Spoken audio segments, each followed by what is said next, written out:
Whaafafonga I TALAFOU le TAP I lunga o anala leo 5 wha o amo, wha mo tasi o fitu tesi male wha, iwa tasi tesi male tasi, male wha mo iwa lua tesi male tasi. Malunga o le sino mai moa ia I lunga o le TAP Facebook page, male ala ata le malo o le TV iwa, le si whafonga o Samoa, le TAP. I toi whatalo whātu le nei tūla le AFIAFI ai usi mai le whaafafonga o se whapoponga le nei o TALAFOU mo le nei AFIAFI. O tala tumua, o le ona sai ma le tau wivi le ola o oina o le maule o se tasitina matua o nusful 5 tausanga na whauwina I le whauunga a le kolisi o matāupu se ese a le malo Australia le APTC I le taeao nei. O mawaenga mano, mai le afio anga o fale asiu, e atoa I aile onos fulfitua le au whaau, ma o ia foi, e pito I matua I la tausa whauwina. O ina I tartalo e mawane nei o I pokalama matango fie, ia e wilawa na o matua so le leolanga. Ia ai whaftai le atua ono o amano le leiwo, o maua fo ia ue tinā. Paonga ia lok malusi ma e ala I to mai manga va. Paonga ina mo nei au onanga. O le pule ina o Lita, o le tuspasi ua whau uai ma vaenga, ma naia tā ua. Le tā ua o le nei tuspasi, o le a whai mapine wha mau I lana whanau e to ofitu. Sa ia whailoa fo ini lui tau, na whianga iai maia, o na ua matua le soifua. Peitai na ia tau wivi ina ia tau lau o lana wha moe moe. O se tasi o matātia I le nei wha unga, ina ua si itia I le tolos fu 5 tamaita'I sa wha mai I le onos fu fitu le au whai o le au wha na maua tu spasi I le aso, o se matātia maua I to tonu o le aonga a le APTC. O le tu spasi sa tuwhatuwhaina, e au fia ai le palama, ka muta ma le matematika. Sa awai le komisina mo'olunga o le malo Australia I Samoa, ia Emily Luck, whātasi ai ma mātua o ainga o le au whaau, e moli mawina le nei whauunga, I le whale mataanga, a le mataanga luenga o aonga ta alonga manga nuu.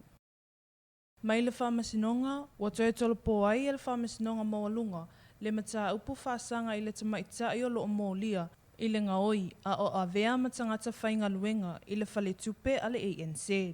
Mai I li poti a leo leo e valus fuluafe na to esea. Ma ua I o e ina e le tamaita'I o na molianga. O lo o Masalomia o se tupe lea mai se tasio te ngā tupe, lea sa ia whaia ma whaafōlinga. O se talosanga mai se tangata, mo se nono ngā tupe, muli muli ane ai, tala I tua e lea tamaita'I. I nisi o tala, ua whautua ina il komisina o fuimu, le mamalu o le atunuu. I la sila tutoa, I tūlanga uma e awhia ai I faalvelave whafuasei. E peina I ai se faalvelave na malai ai ni fale, o ni ainga mai awhioanga o vailele malaulii. Na tā ua e tanu vasa peto ne maunga, o le komisina o fuimu o nei faalvelave o lo o Masalomia le faatamala o ainga, na mafua ai o na tūla I maile nei faalvelave. O lo o whaamamafa mai foi ina ia toa I le taimi e tupu ai nei faalvelave, ma whaafiso o taivave le Ofisa mo se laveai, a wale saonga le mu o tangata uma. O lo o whaawau pea suenga e whaatatau I nei faalvelave. Ma TALAFOU, ua filifilia nei le tamaita'I a Lita lui, e avea ma whaaululunga, o le whaalaputuputonga whaipisi nisi I Samoa, le Chamber of Commerce, e sui tūlanga I a le maunga, Halperts va ai. Sa avea le nei tamaita'I ma sui Ofisa Sili, ma o ia na ngafa ma le whaasosoaina o tupe, mai fisosoani I atunu I fafo, ma le ngafa taulimaina o ai tālafu, a le matanga luenga o tupe. O se fulu iwa tausanga o tautua I tutonu o le malo, ma o ia fo'i o se tamaita'I whaipisi nisi, I lalo o le whaala putuputonga tū maoti a le malo. O TALAFOU nā mo le nei AFIAFI, manu ia telefe au mafuafuanga o tutoe o le nei ASO, whasoifua ia. Fofonga I talafou o le 2AP I lunga o anala leo 5 fa'oa mo, fa mo tasi o fitu tesi ma le fa, iwa tasi tesi ma le tasi, ma le fa mo iwa lua tesi ma le tasi. Malunga o le sino mai ngoa I ai I lunga o le 2AP Facebook page, ma le ala ata le malo o le TV iwa. Le si Fofonga o Samoa, le 2AP.